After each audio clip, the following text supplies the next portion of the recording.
ما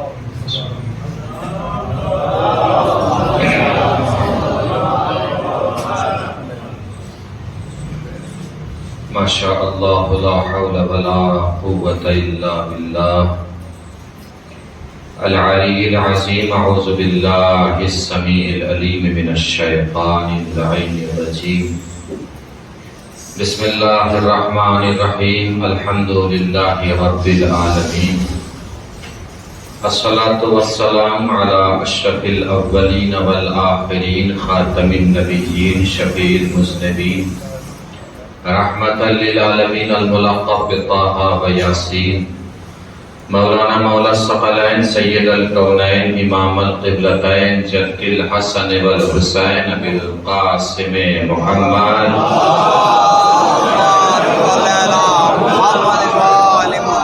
وعلى آله الطيبين الطاهرين المعصومين المظلومين المنتخبين المنتجبين الغر الميامين ولعنة الله على أعدائهم أجمعين من الآن إلى قيام يوم الدين.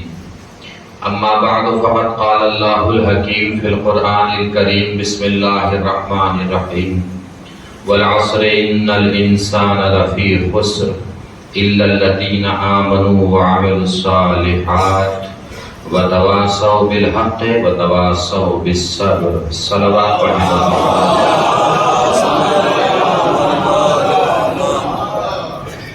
ایک اور بار آواز سے بلند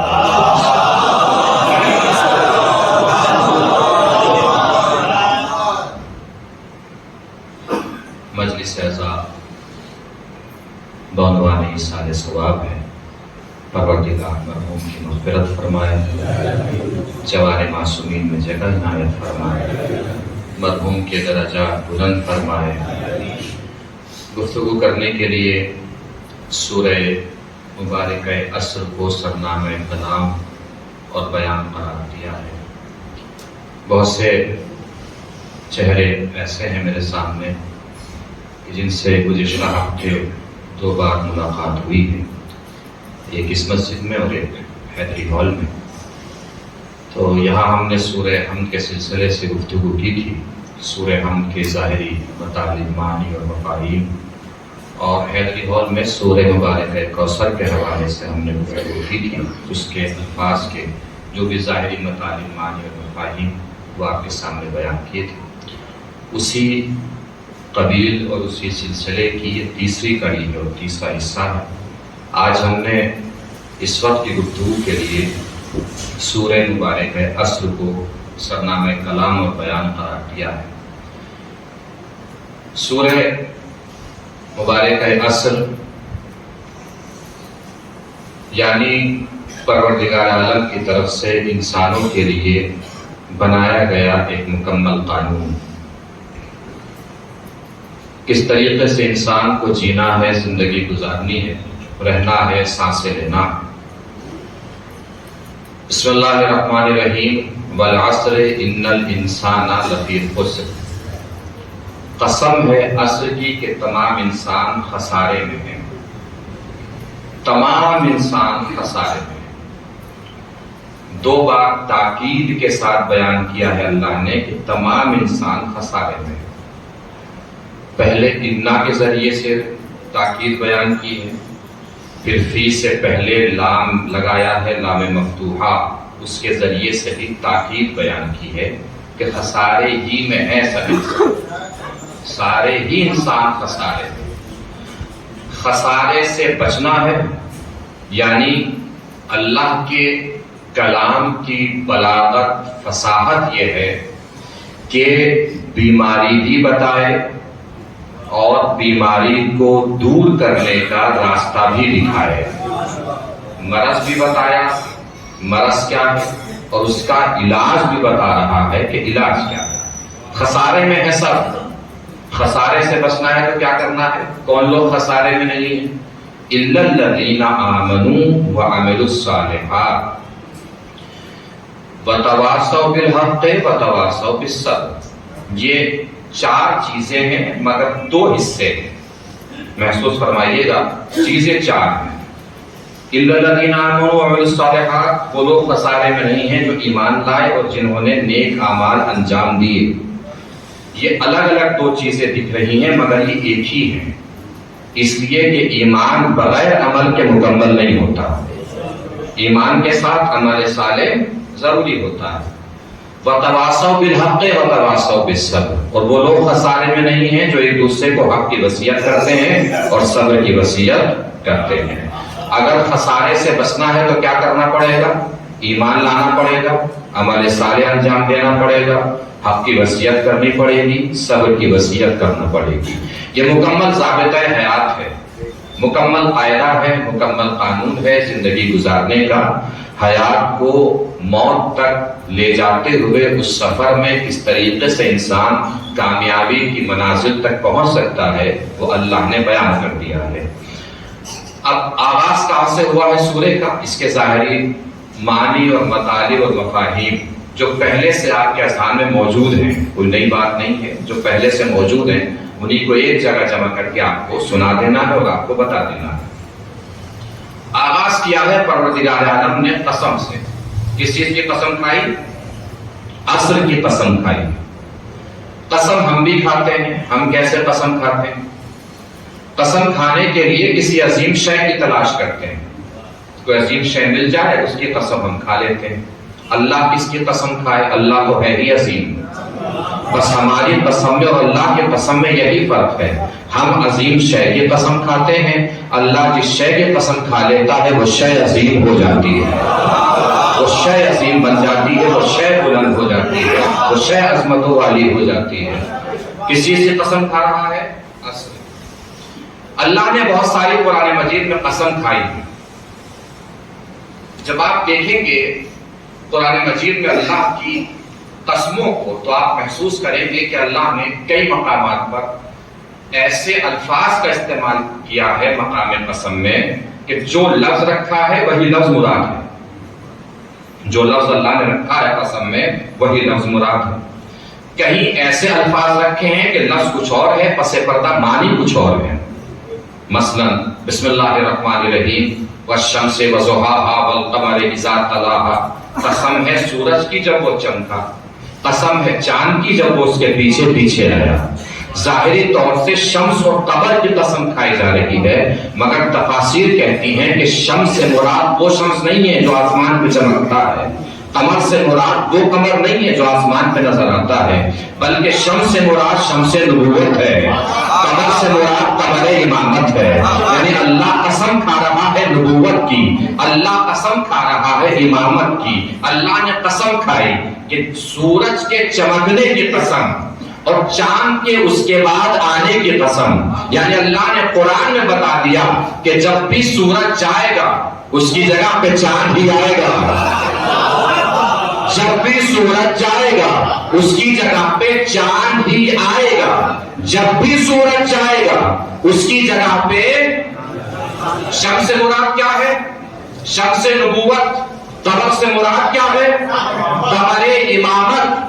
اور اگر آپ کو اسے پوری طریقے سے تصویر سے سمجھنا ہے تو میدان غدیر دیکھ لیجئے، نبی نے علی کو بلند کیا، اتنا بلند کیا، اتنا بلند کیا، اتنا بلند کیا کہ خود پیچھے چھٹ گئے، علی سامنے آ گئے، اور بلند کرنے سے پہلے نبی نے لوگوں سے سوال بھی کیا۔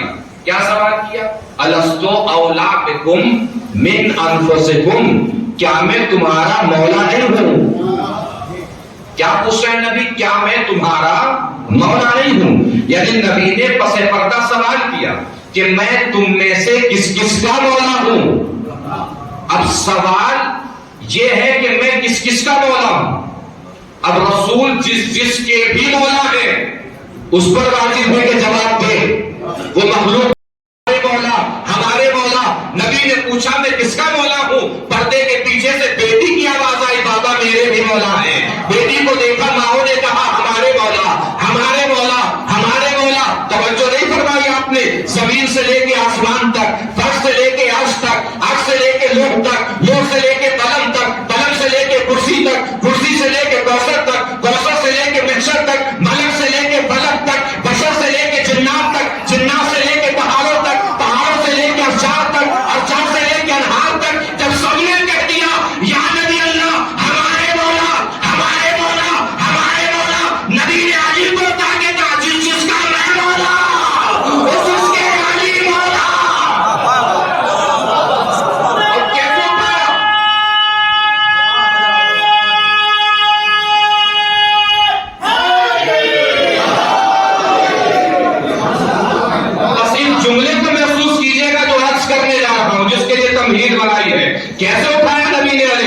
خود پیچھے چھپ گئے، علی سامنے آ گئے. یعنی نبی نے منظر سے سمجھایا کہ جب بھی سورج جائے گا اس کی جگہ پہ چاند بھی آئے گا، جب بھی سورج جائے گا اس کی جگہ پہ چاند بھی آئے گا، درمیان میں آ کے کوئی ستارہ نہیں بیٹھے گا. ایک صلوات پڑھیں بزرگ پر محمد والے.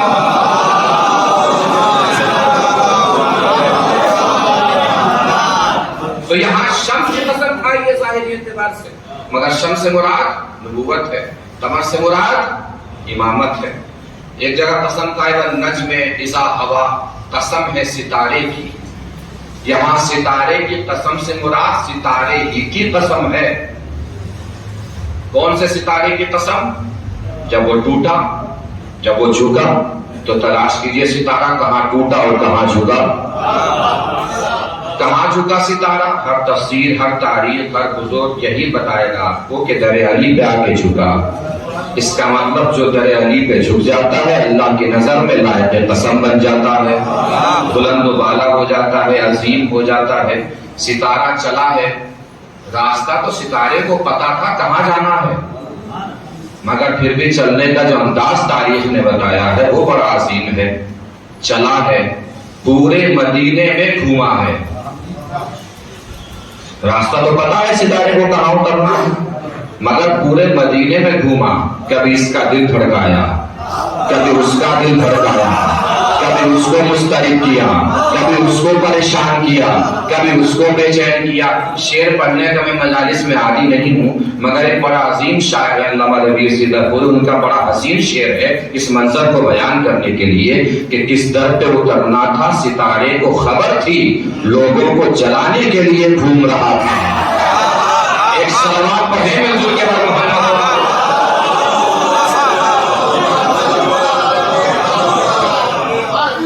اور یہاں قسم کھائی ہے عصر کی، والعصر ان الانسان لفی خسر. قسم ہے عصر کی کہ تمام انسان خسارے میں ہیں. اب یہاں سے محسوس فرمائیے گا سورہ مبارکہ ہے عصر. میں نے عصر کا ترجمہ زمانہ نہیں کیا ہے، عصر کا ترجمہ عصر ہی کیا، اس لیے کہ اگر اللہ کو زمانے کی قسم کھانی ہوتی تو زمان خود عربی لفظ ہے، وہ زمان کہہ سکتا تھا.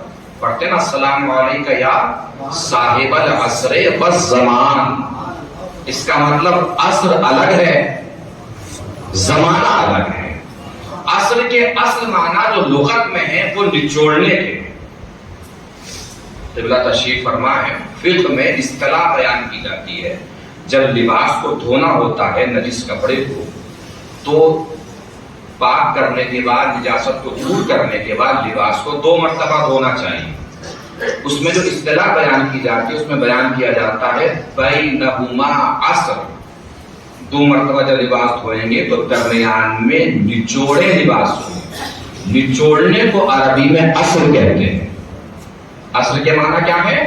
نچوڑنا، لپیٹنا، تہہ کر دینا، فشار پیدا ہو جانا. چونکہ جو عصر کا وقت ہوتا ہے اس میں چلتی ہوئی دنیا اچانک سے اپنے کاروبار کو لپیٹنا شروع کر دیتی ہے. ہوتا ہے نا، جیسے عصر کا وقت آیا انسان کا ذہن اپنے گھر کی طرف چلنے لگتا ہے. وہ پرندے جو اپنا آشیانہ چھوڑ کے چلے جاتے ہیں وہ بھی اپنے آشیانوں کی طرف واپس آنا شروع کر دیتے ہیں.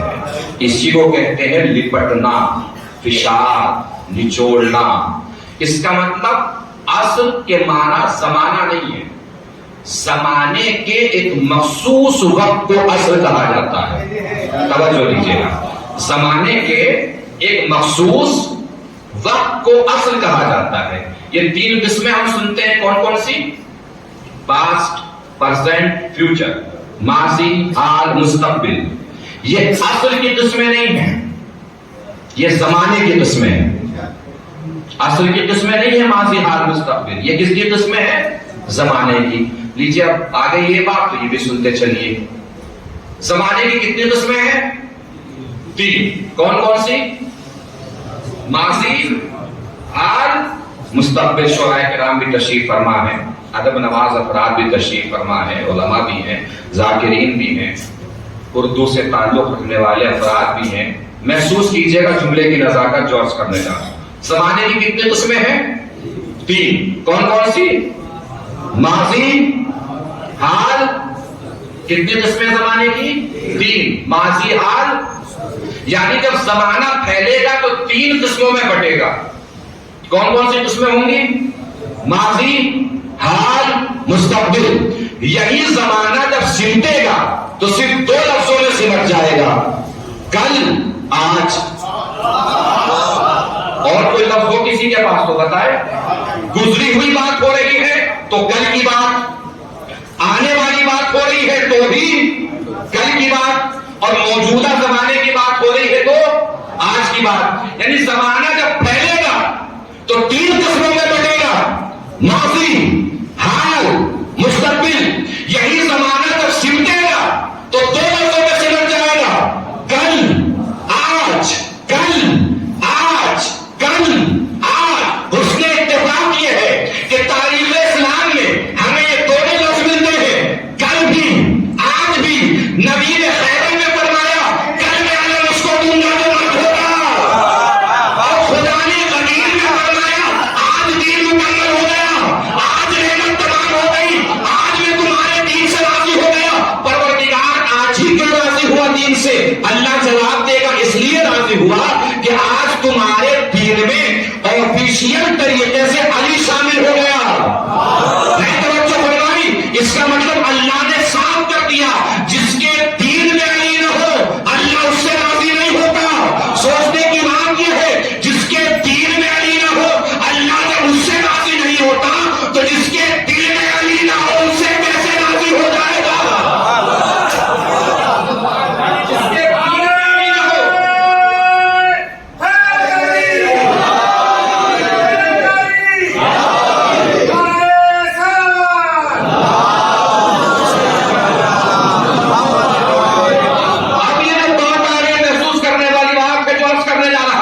زمانہ جب پھیلے گا تو 3 قسموں میں بٹے گا: ماضی، حال، مستقبل. یہی زمانہ جب سمٹے گا تو 2 لفظوں میں سمٹ جائے گا: کل، آج. اس نے اتفاق ہے تاریخ اسلام میں ہمیں 2 لفظ ملتے ہیں: کل بھی، آج بھی. نبی نے خیبر میں فرمایا کل میں علم اس کو دوں گا تو مت ہوگا. خدا نے غدیر میں فرمایا آج میں نے دین مکمل کر دیا، آج نعمت تمام کر دی، آج میں تمہارے دین سے راضی ہو گیا. اور یہ بھی حسن اتفاق ہے کہ جب نبی نے کل کہا تو علی کو علم دیا، جب خدا نے آج کہا تو علی کو مولا بنایا گیا.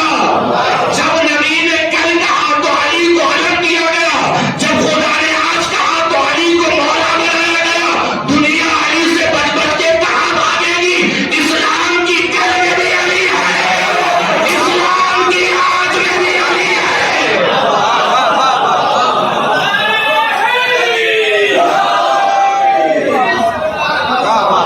ایک سلامات پڑھیں مل جل کے بر محمد و آل محمد.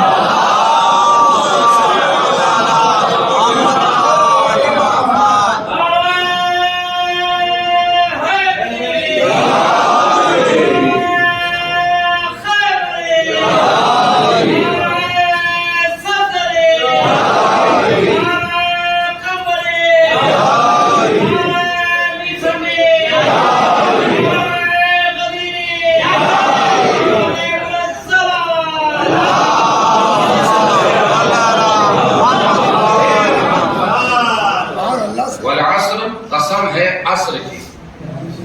تو زمانے کے ایک مخصوص وقت کو عصر کہا جاتا ہے. اب یہ چونکہ مخصوص وقت کو عصر کہا جاتا ہے تو تفسیر میں یہ اوقات بھی مختلف ہیں. عصر سے مراد کون سا وقت ہے؟ تو کچھ تفاسیر کہتی ہیں کہ وہ وہی وقت ہے کہ جب رسول اکرم صلی اللہ علیہ وآلہ وسلم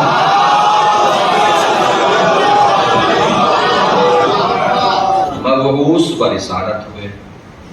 کچھ تفاسیر کہتے ہیں یہ وہی عصر کا وقت ہے کہ جب امام حسین علیہ السلام نے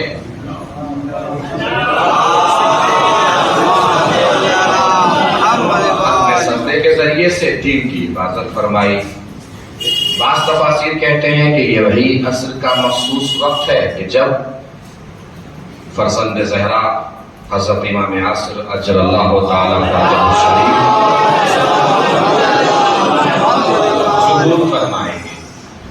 نے ان اوقات کی قسم کھائی ہے جن سے مراد تفاسیر نے عصر سے جو معنی مراد لیے ہیں، میں نے ساری قسمیں آپ کو بتا دی اور ساری تفاسیر کے مطالب آپ کو بتا دی عصر سے کون کون سا وقت مراد ہے۔ آگے بڑھتے ہیں۔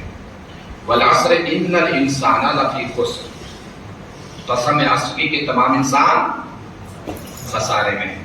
جیسے عصر کا ترجمہ میں نے عصری کیا، اس طریقے سے خسارے کا ترجمہ میں نے خسارہ ہی کیا، نقصان نہیں کیا۔ جیسے زمانے اور عصر میں فرق ہے، ایسے ہی نقصان اور خسارے میں بھی فرق ہے۔ اب نقصان اور خسارے کا فرق سمجھیے کیا ہے۔ نقصان میں انسان کا اصل مال بچا رہتا ہے، خسارے میں اصل مال ہی ختم ہو جاتا ہے۔ مثلا آپ کوئی چیز بناتے ہیں، کچھ بھی سوچ لیجیے اپنے حساب سے، مثلا بیکری ہے، ہم بسکٹ بناتے ہیں، ہم نے سوچا کہ کل ہمارے 200 بسکٹ بک جائیں گے۔ کتنے بنا لیے ہم نے؟ 200 بسکٹ بنا لیے۔ اگلے دن ہمارے 100 بسکٹ بکے، کتنے کا نقصان ہوا؟ نقصان ہو گیا نا۔ لیکن وہ جو 100 بسکٹ بنے ہوئے ہیں وہ بچے ہوئے ہیں، آج نہیں بکے کل بک جائیں گے، کل نہیں بکے پرسوں بک جائیں گے۔ یہ نقصان ہے، اس میں اصل مال محفوظ رہتا ہے، اصل مال بچا رہتا ہے۔ خسارہ کہتے ہیں ایسے گھاٹے کو جس میں اصل مال ہی ختم ہو جاتا ہے۔ اس کو آسانی سے سمجھنا ہو تو بازار میں برف بیچنے والے کو تلاش کیجیے۔ برف بیچنے والا آواز لگاتا ہے جلدی سے میرا برف لے جاؤ، جلدی سے میرا برف لے جاؤ، جلدی سے میرا برف لے جاؤ۔ کیوں کہتا ہے وہ؟ اس لیے کہ اسے پتا ہے اگر 4-5 گھنٹے میرا برف نہیں بک پایا تو برف ہی نہیں بچے گا۔ یہ برف کا ختم ہو جانا نقصان نہیں ہے، خسارہ ہے۔ اصل مال بھی ختم ہو جائے جس گھاٹے میں، اسے نقصان نہیں کہتے، خسارہ کہتے ہیں۔ اللہ نے یہ نہیں فرمایا کہ انسان نقصان میں ہے، اللہ نے فرمایا انسان خسارے میں ہے۔ مطلب زندگی کی عمر برف کی طرح پگھلتی جا رہی ہے۔ اگر ایمان اور عمل صالح سے اس کو محفوظ نہیں کیا تو محشر کے میدان میں اصل مال ہی نہیں بچے گا۔ جہاں تلاش کرنے نکلے گا تو اصل کچھ بچے گا ہی نہیں، اصل کچھ ملے گا ہی نہیں۔ اگر خسارے سے بچنا ہے تو کیا کرنا پڑے گا؟ ایمان، عمل صالح، صبر کی وصیت اور حق کی وصیت، یہ 4 کام انجام دینے ہیں قرآن کی نظر سے۔ اگر بچنا ہے کس چیز سے؟ خسارے سے۔ کون کون سا کام؟ ایمان لانا ہے، عمل صالح انجام دینا ہے، صبر کی وصیت کرنی ہے اور حق کی وصیت کرنی ہے۔ تو پہلے ہم یہ تلاش کریں کہ ایمان کیا ہے تاکہ وہ لے کر آئے، پھر تلاش کریں کہ عمل صالح کیا ہے تاکہ وہ انجام دے، پھر تلاش کریں کہ حق کیا ہے تاکہ اس کی وصیت کریں، پھر تلاش کریں کہ صبر کیا ہے تاکہ اس کی وصیت کریں۔ اتنی مشکلات میں پڑھنے سے بہتر ہے نا کسی ایسی شخصیت کو تلاش کر لیں جو ایمان بھی ہو، عمل صالح بھی ہو، حق بھی ہو، صبر بھی ہو۔ تلاش کیجیے ایمان کون ہے، عمل صالح کون ہے، حق کون ہے، صبر کون ہے۔ تو پہلے ہم تلاش کرنے نکلتے ہیں کہ حق کیا ہے۔ توجہ دیجیے گا، حق اور ایمان تلاش کر لیجیے تو پتہ چل جائے گا عمل صالح کیا ہے اور صبر کیا ہے۔ اس لیے کہ ایمان سے عمل صالح کا تعلق ہے اور حق سے صبر کا تعلق ہے۔ تو پہلے ہم کیا تلاش کریں؟ حق۔ حق کیا ہے، حق کون ہے؟ تو قرآن نے آواز دی، بسم اللہ الرحمن الرحیم، ذالک بأن اللہ هو الحق، اللہ حق ہے۔ کیا کہا قرآن نے؟ کون ہے حق؟ اللہ حق ہے۔ پھر آواز دی، بسم اللہ الرحمن الرحیم، وَأَنَّ الرَّسُولَ حَقٌّ، رسول حق ہے، اللہ حق، رسول حق۔ پھر آواز دی قرآن نے، بسم اللہ الرحمن الرحیم، ذَلِكَ بِأَنَّ اللَّهَ هُوَ الْحَقُّ وَأَنَّ الرَّسُولَ حَقٌّ وَأَنَّهُ الْحَقُّ مِن رَّبِّكَ۔ قرآن حق ہے۔ کیا کیا حق ہے؟ اللہ حق، رسول حق، قرآن حق۔ اللہ نے آواز دی ہے، اللہ حق ہے، رسول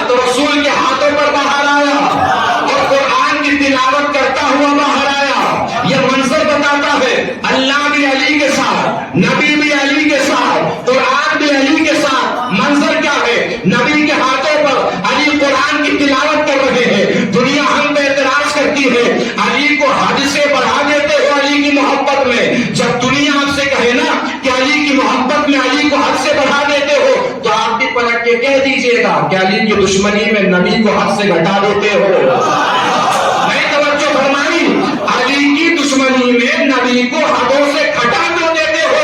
بھائی دنیا کہتی ہے کہ اتنا چھوٹا سا بچہ بول کیسے سکتا ہے, اتنا چھوٹا سا بچہ بول کیسے سکتا ہے, اتنا چھوٹا سا بچہ بول کیسے سکتا ہے. آج کے بعد اگر کوئی آپ سے کہے گا اتنا چھوٹا سا بچہ بول کیسے سکتا ہے, تو پلٹ کے جواب دیجیے گا, یہ مت دیکھو کون بول رہا ہے, یہ دیکھو کس کے ہاتھوں پر بول رہا ہے. ارے یہ نبی کے ہاتھ ہے, نبی کے ہاتھ. یہاں آ کر پتھر بولنے لگتا ہے, یہ تو حیدر بول رہا ہے. ایک صلوات پڑھے مل کے اور محمد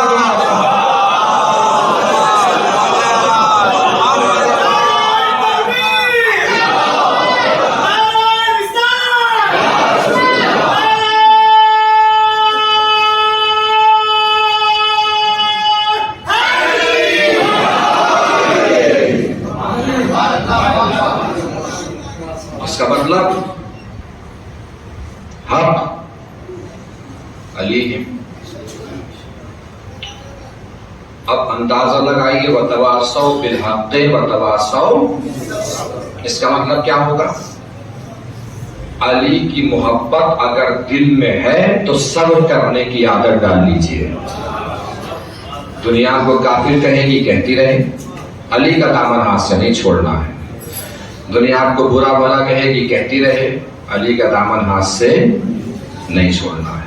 علی کے دامن کو ہمیشہ تھامے رہنا ہے. علی سے محبت باقی رکھنی ہے, علی کی محبت پہ قائم رہنا ہے, علی سے محبت کرتے رہنا ہے. بالکل ایسے جیسے قرآن نے کہا ہے. کیسے کہا قرآن نے؟ قُلْ لَا أَسْأَلُكُمْ عَلَيْهِ أَجْرًا إِلَّا الْمَوَدَّةَ فِي الْقُرْبَى. کس سے محبت کرنی ہے؟ قرابت داروں سے. ترجمہ اس کا کیا ہوتا ہے؟ اے رسول میں تم سے کوئی سوال نہیں کرنا چاہتا, رسول سے کہہ دو میں تم سے کوئی سوال نہیں کرتا, بس یہ کہ میرے قرابت داروں سے محبت کرو. سے کے لیے عربی میں من استعمال ہوتا ہے. حسین منی, حسین مجھ سے. سے کے لیے کیا استعمال ہوتا ہے؟ من. قرابت داروں سے محبت کرنا ہے, تو یہاں تو میرا اللہ نے استعمال ہی نہیں کیا. یہاں کیا کہا؟ الا المودۃ فی القربى. یہ فی بتا رہا ہے کس سے کرنی ہے, اور یہ بھی بتا رہا ہے کہ کیسے کرنی ہے. کیسے کرنی ہے؟ جب عربی ادب ہمیں پڑھایا جاتا ہے تو پہلی کتاب میں بیان کیا جاتا ہے السمک فی الماء, مچھلی پانی میں ہے. جملے کو جملے سے ملا لیجیے, اندازہ ہو جائے گا کہ علی سے محبت کیسے کرنی ہے. المودۃ فی القربى, السمک فی الماء, بالکل ایک سے ہے نا دونوں جملے, سیم. السمک فی الماء یعنی مچھلی پانی میں ہے. مچھلی تو ہوتی ہی پانی میں ہے, بتانے کی کیا ضرورت ہے کہ مچھلی پانی میں ہے. کاش میں جب مچھلی پانی میں ہوتی ہے تب بھی پانی ہی میں رہتی ہے, تب جب پانی سے باہر آتی ہے تب بھی پانی ہی میں رہتی ہے. باہر آ کے کیسے پانی میں رہتی ہے؟ گھر سے آپ چلے, گھر والوں نے کہا کچھ کھاتے پیتے چلے جائیے, مجلس جا رہے ہیں, نہ جانے کب مجلس تمام ہوگی, کب کھانا ملے گا. آپ آ کے بیٹھ گئے, پیچھے کہیں بیٹھے تھے, مجلس کا آغاز ہوا, 10 منٹ گزرے, آپ نے تاک جھانک کرنا شروع کر دی. برابر والے نے پوچھا کیوں پریشان ہو؟ آپ نے کہا پیاس بہت لگ رہی ہے. اس نے جلدی سے آپ کو بتا دیا کہ پانی یہاں پہ, آپ نے پانی پیا, پھر 10 منٹ بعد پریشان ہو گئے. اس نے پھر پوچھا کیوں پریشان ہو؟ اس نے کہا پیاس بہت لگ رہی ہے. اس نے کہا یار تم کل بھی ہمارے پاس بیٹھے تھے, کل تو اتنے پیاسے تھے نہیں, آج کیوں اتنی پیاس لگ رہی ہے؟ کہ یار گھر سے جب چلا تھا تو مچھلی کھا کے آیا تھا. نہیں توجہ فرمائے. آپ نے کیا سوچا کہ مچھلی کو آپ نے کاٹ دیا, مچھلی کو آپ نے جلا دیا, مچھلی کو آپ نے مار دیا, وہ خود تو پانی پانی نہ کر سکی, آپ سے پانی پانی کروا دیا. نہیں توجہ فرمائی. مچھلی کو آپ نے کاٹا, اس نے کہا پانی, جلایا کہا پانی, کھا گئے کہتی رہی پانی پانی. علی سے ایسی ہی محبت کرو جیسے مچھلی پانی سے کرتی ہے. دنیا کو میں کاٹے کہو علی, جلاؤ کہو علی, دیواروں میں چنواؤ کہو علی, ہولی ہولیاں کھیلو کہو علی, کفر کا الزام لگے علی علی تیرے ہاتھ کاٹ دوں گا. میسم نے کہا یا علی. تیرے پیر کاٹ دوں گا. میسم نے کہا یا علی. تجھے سولی پہ چڑھا کے مار دوں گا. میسم نے کہا بس یہی نہیں کر سکتے. ابن زیاد نے کہا میں نے کہا ہاتھ کاٹ دوں گا, تم نے کہا بسم اللہ یا علی. میں نے کہا پیر کاٹ دوں گا, تم نے کہا بسم اللہ یا علی. میں نے کہا سولی پہ چڑھا کے مار دوں گا, تم نے کہا ایسے نہیں کر سکتے. کیوں نہیں کر سکتا ایسے؟ میسم نے بڑھ کے جواب دیا اس لیے نہیں کر سکتے کہ میرے مولا نے ایسے نہیں بتایا ہے. تیرے مولا نے کیسے بتایا ہے؟ کہ میرے مولا نے بتایا پہلے میرے ہاتھ کٹیں گے, پھر میرے پیر کٹیں گے, پھر کٹے گی میری زبان, پھر میں سولی پہ چڑھا کے مارا جاؤں گا. زبان ابھی تو کاٹ نہیں رہا, اس لیے مرنا ابھی مجھے ہے نہیں. ابن زیاد نے کہا میں تجھے زبان کاٹے بغیر سولی پہ چڑھا کے ماروں گا. میسم تمار نے ابن زیاد کی آنکھوں میں آنکھیں ڈال کے کہا کمبا تقدیر کا مالک تو نہیں ہے, میرا مولا علی ہے. تقدیر کا مالک تو نہیں ہے, میرا مولا علی ہے. ابن زیاد نے جلاد سے کہا ہاتھ کاٹ دو. میسم کہتے رہے یا علی یا علی. میسم کے پیر کٹے, کہتے رہے میسم یا علی یا علی. جلاد سے ابن زیاد نے کہا سولی پہ چڑھا کے مار ڈالو. جلاد میسم کو لے کے سولی پہ چڑھانے لگا. ایک مرتبہ میسم نے لوگوں کی آنکھوں میں آنکھیں ڈال کے فرمایا جانتے ہو میرے مولا نے مجھ سے کہا تھا پہلے میرے ہاتھ کٹیں گے, پھر میرے پیر کٹیں گے, پھر میری کٹے گی زبان, پھر سولی پہ چڑھا کے مارا جاؤں گا. زبان ابھی یہ کاٹ نہیں رہا, اس لیے مرنا ابھی مجھے ہے نہیں. میرے پاس تھوڑا سا وقت بچا ہے, آؤ تمہیں علی کے فضائل سناؤ.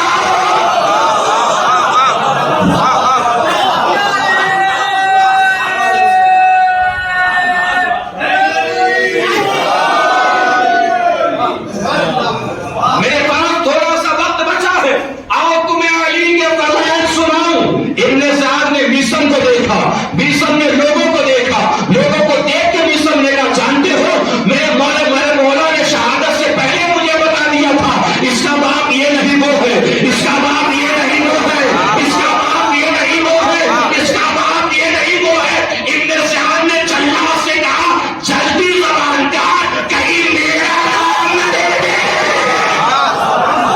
ایک سلوات پڑھے بھی کے بعد محمد و آل محمد.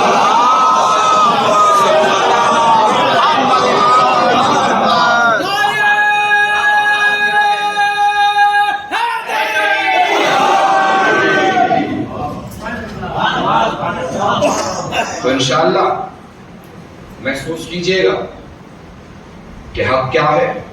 اب اگر علی کی محبت دل میں آ گئی تو صبر کرنے کی عادت ڈال لینا چاہیے. اب ایمان کون ہے یہ بتانے کی آپ کو تو ضرورت نہیں ہے. جنہیں خندق کا مارے کا نظر میں گھوم رہا ہے, نبی نے کس کے لیے فرمایا برز الایمان کلہ الی الکفر کلہ. آج کل ایمان کل کفر کے مقابلے پہ جا رہا ہے. کیا فرمایا تھا نبی نے؟ کل ایمان کا مطلب کیا ہوتا ہے؟ سارا ایمان. سارا ایمان. کل ایمان کا مطلب یہ ہوتا ہے نا مکمل ایمان, کل کا کل ایمان, سارا کا سارا ایمان. یعنی اگر اللہ کچھ اپرادھ آپ کے پاس بھی بچے ہیں, جب سارا ایمان میدان میں جا رہا ہے تو ان کے پاس کیا بچا ہے؟ نبی مسکرا کے جواب دیں گے یہی تو بتانا چاہ رہا ہوں, جہاں سے علی چلا جائے وہاں سے ایمان بھی چلا جاتا ہے. جہاں سے علی چلا جائے وہاں سے. اس پر انشاءاللہ پھر کبھی اور گفتگو ہوگی. تو ایمان کا تعلق اس چیز سے ہے, عمل صالح سے. اب علی کوئی ایسی چیز نہیں ہے کہ دل کے کسی کونے میں پتھر کی طرح پڑا رہے اور باہر اس کا نور بھی نہ نکلے. علی اس چراغ کا نام ہے کہ اگر دل میں جلتا ہے تو اعضاء و جوارح سے پتہ لگتا ہے کہ اس کے اندر علی رہتا ہے. اگر علی دل میں ہے تو آنکھوں سے پتہ چلنا چاہیے کہ اندر علی ہے. آنکھوں سے پتہ چلنا چاہیے کہ اندر علی ہے. زبان سے پتہ چلنا چاہیے کہ اندر علی ہے. بدن کے اعمال سے پتہ چلنا چاہیے کہ اندر علی ہے. جس کے دل میں علی رہتا ہے اس کی آنکھوں کو ادھر اٹھنا چاہیے جدھر علی چاہتے ہیں, اس کے ہاتھوں کو ادھر چلنا چاہیے جدھر علی چاہتے ہیں, اس کے پیروں کو وہاں جانا چاہیے جدھر علی چاہتے ہیں, اس کے بدن سے ایسے اعمال ظاہر ہونے چاہیے کہ پتہ لگے دل میں علی ہے اور یہ نور علی نکل رہا ہے. اندازہ ہونا چاہیے، ہماری زندگی کے ہر رخ سے پتہ چلنا چاہیے کہ ہم میں علی رہتا ہے۔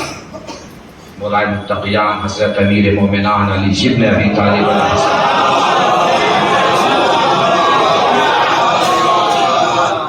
کی محبت اگر دل میں ہے تو انسان کے ہر قدم سے آشکار ہوتا ہے کہ اس کے دل میں علی کی محبت ہے۔ علی ایمان ہے، ایمان کا منافقت سے کوئی تعلق نہیں ہے، کوئی لینا دینا نہیں ہے۔ اگر دل میں علی ہے تو انسان منافق نہیں ہو سکتا، اور مولا علی نے خود بتایا منافق کی علامت کیا ہے۔ کون ہے منافق؟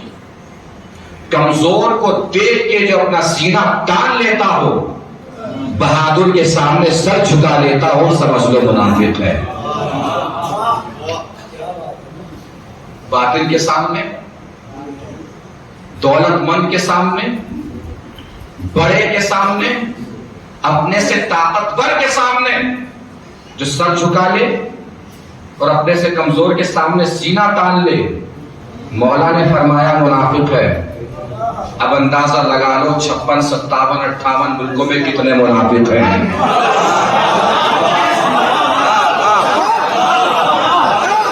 اندازہ لگا لو کتنے منافق ہیں اور کتنے بہادر ہیں۔ طاقتور کے سامنے کون سینہ تان کے کھڑا ہے اور طاقتور کے سامنے کون سر جھکا کے کھڑا ہوا ہے۔ اندازہ ہوتا ہے کہ منافق کتنے ہیں، مومن کتنے ملک مومنوں کے ہیں، کتنے ملک منافقوں کے ہیں، پتہ چل جائے۔ آج کے دور میں تو آپ آسانی سے سمجھ سکتے ہیں، خبروں سے سب واقف ہیں، نیوز سے سب واقف ہیں، کون کتنا بڑا مومن ہے۔ ہر زمانے میں ایک لکیر ہوتی ہے جس سے اندازہ ہو جاتا ہے۔ ہر زمانے میں ایمان کی لکیر ہوتی ہے، ہر زمانے میں نفاق کی لکیر ہوتی ہے، ہر زمانے میں اسلام کی لکیر ہوتی ہے، ہر زمانے میں کچھ خط ہوتے ہیں، کچھ تحریریں ہوتی ہیں، کچھ لکیریں ہوتی ہیں، کچھ میزان ہوتے ہیں جہاں ایمان تول لیے جاتے ہیں، پتہ چل جاتا ہے مومن کون ہے، منافق کون ہے۔ کسی بھی اعتبار سے، یہ تو اپنے سماج اور معاشرے کی تہذیب میں بھی ہم دیکھ سکتے ہیں، کسی بھی طریقے سے جو بھی طاقتور کے سامنے سر جھکا کے کھڑا ہو۔ سکے کے دو پہلو ہیں، اگر کسی کی عادت ہی سر جھکائے رکھنے کی ہے، تواضع کی عادت ہے، انکساری کی عادت ہے، تو سب کے سامنے سر جھکائے گا۔ وہ غریب کے سامنے بھی سر جھکا کے کھڑا ہوگا، امیر کے سامنے بھی سر جھکا کے کھڑا ہوگا۔ یہ اخلاق ہے، یہ تواضع ہے، یہ انکساری ہے۔ لیکن اگر کسی کے کردار میں دو پہلو پائے جاتے ہیں تو پھر یہ دو پہلو بتاتے ہیں کہ منافقت ہے۔ کسی کو معاف کرنے کی عادت ہو تو سبھی کو معاف کرتا ہے۔ معاف کرنا خود ایک بلند کردار کی علامت ہے۔ اگر کسی کو معاف کرنے کی عادت ہے تو صرف اپنے سے طاقتور کو تھوڑی معاف کرے گا، اپنے سے کمزور کو بھی معاف کرے گا۔ اور کمزور کو معاف کرنا تو ایمان کی دلیل ہے۔ اللہ کا شکر ادا کرنا ہو تو کمزور کو معاف کرنے کی عادت ڈالنی چاہیے۔ آپ یہاں بیٹھے ہیں، اس جگہ پہ آئے ہیں، مجلس میں آئے ہیں، فرش اعضاء پہ بیٹھے ہیں، جائیں گے واپس۔ کسی کے دل میں بھی کسی کی طرف سے مجلس اعضاء ہے، ایک بھائی کے ایصال ثواب کی مجلس ہے۔ یہ جو مجلسیں ہیں، یہ فرش اعضاء، ایصال ثواب، یہ جنازے، یہ موت، جس سے ہم موت سمجھتے ہیں، جنازہ سمجھتے ہیں، یہ ساری موت ہمیں زندگی جینے کا طریقہ سکھاتی ہے کہ زندوں کو زندہ کیسے رہنا چاہیے۔ انتقال ہو گیا کسی کا، کوئی مر گیا، مرا تو چاروں طرف اطلاع پہنچی کہ کسی کا انتقال ہو گیا۔ چچا کو پتا چلا وہ آ گئے، نانا کو پتا چلا وہ آ گئے، بھائی کو پتا چلا وہ آ گئے، ماموں کو پتا چلا وہ آ گئے، سماج والوں کو پتا چلا وہ آ گئے، کسی پڑوسی سے بول چال نہیں تھی وہ چلا آیا، چچا ناراض تھے وہ چلے آئے، ماموں ناراض تھے وہ چلے آئے۔ سوچ لیجیے مردہ کون ہے؟ مر کے جو سماج کو جوڑ لیتا ہے وہ مردہ ہوتا ہے، یا جو زندہ رہ کے سماج کو توڑ دیتا ہے وہ مردہ ہوتا ہے؟ اب خود ہی سوچ لیجیے کہ مردہ کون ہے اور زندہ کون ہے. سمجھنے کی بات ہے نا. مردہ اصل میں وہ نہیں ہے جس کی سانسیں رک جائیں، جس کی آنکھیں بند ہو جائیں، جس کے ہاتھ پیر کام کرنا چھوڑ دیں، وہ مردہ نہیں ہوتا. مردہ اصل میں وہ ہوتا ہے جس کی سانسیں بھی چلتی رہے مگر کسی کے کام کی نہ ہو، جس کی آنکھ بھی کھلی رہے مگر کسی کے کام کی نہ ہو، جس کے پیر اور ہاتھ بھی چلتے رہے کسی کے کام کے نہ ہو. ہاں کام کے ہو، سماج میں فتنہ پھیلانے کے کام کے ہو، معاشرے کو توڑنے کے کام کے ہو، اتحاد برباد کرنے کے کام آتے ہو، تو ایسا انسان زندہ نہیں ہے، مردہ ہے. اور ایسا مردہ کو تلاش کرنے کے لیے قبرستان جانے کی ضرورت نہیں ہے. معاشرے میں مل جائیں گے، سماج میں مل جائیں گے، محلے میں مل جائیں گے، مجلس میں مل جائیں گے، سب میں مل جائیں گے. آسان سے پہچان بنا دیتا ہوں، چھٹی کا دن ہو 8-10 بیٹھکوں میں گھوم جائیے محلے کی. نہ بیٹھکوں میں بٹھانا برا ہے، نہ بیٹھکوں میں بیٹھنا برا ہے. بیٹھکوں میں بٹھانا بھی مردانہ علامت ہے، بیٹھکوں میں بیٹھنا بھی مردانہ علامت ہے. لیکن بیٹھک میں بیٹھنا تو برا نہیں ہے مگر اس کی بات اس سے کرنا، اس کی بات اس سے کرنا، اس کی بات اس سے کرنا. بھائی کو بھائی کے خلاف بھڑکانا، چچا کو بھتیجے کے خلاف بھڑکانا، بھتیجے کو چچا کے خلاف بھڑکانا. جب کوئی بھی ایسا کام کرنا شروع کر دے سمجھ لیجیے انسان زندہ نہیں ہے، مردہ ہے. اور ظاہر سی بات ہے جو 2 روپے کی چائے کے بدلے اپنا ایمان بیچ دیتا ہو وہ زندہ ہو بھی کیسے سکتا ہے؟ وہی انسان مردہ ہوتا ہے. بزرگ محترم ہیں، اللہ ان کی زندگیاں سلامت رکھے، طول عمر عنایت فرمائے. میں اپنے بچوں اور جوانوں سے عرض کر رہا ہوں کہ سماج میں کبھی بھی آپ کا نام اس فہرست میں نہیں ہونا چاہیے کہ جو فتنہ بھڑکاتے ہوں. ہمیشہ آپ کا نام اس فہرست میں ہونا چاہیے جو فتنے دباتے ہوں، فتنہ کم کرتے ہوں، فتنے کو پھیلانے سے روکتے ہوں. ہمیشہ اس فہرست میں آپ کا نام ہونا چاہیے. وقت تمام ہو گیا، 1 بجنے والا ہے، بس آخری بات سنتے چلے جائیں. مجلس میں آئے ہیں تو شہزہ پہ بیٹھے ہیں.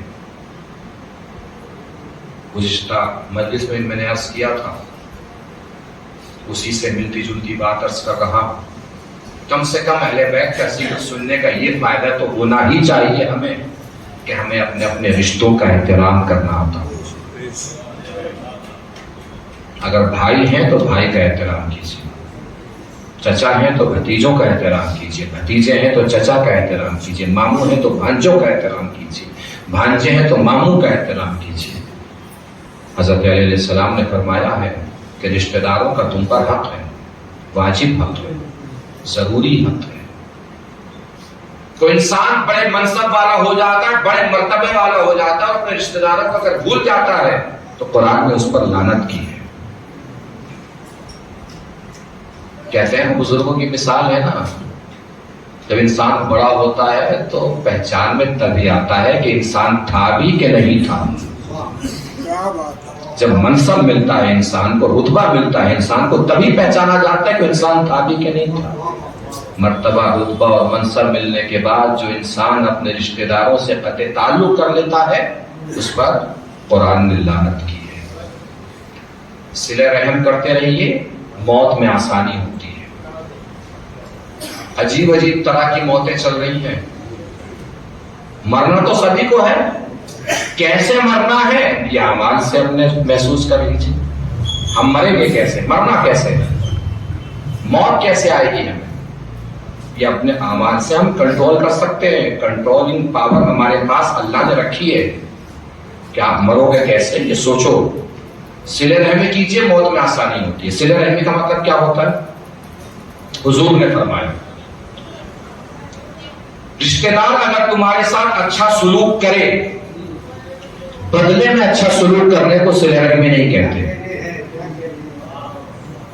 آپ کے ساتھ آپ کا رشتہ دار اچھا سلوک کر رہا ہے تو بدلے میں اچھا سلوک کیجیے، اسے صلہ رحمی نہیں کہتے. رشتہ دار چاہے جیسا سلوک کرے اس کے ساتھ اچھا سلوک کرتے رہیے، اسے صلہ رحمی کہتے ہیں. چاہے کیسا بھی سلوک کرے رشتہ دار، آپ کو اچھا سلوک کرنا، اس کو صلہ رحمی کہا جاتا ہے. اور اچھا سلوک سے مراد کیا ہوتا ہے؟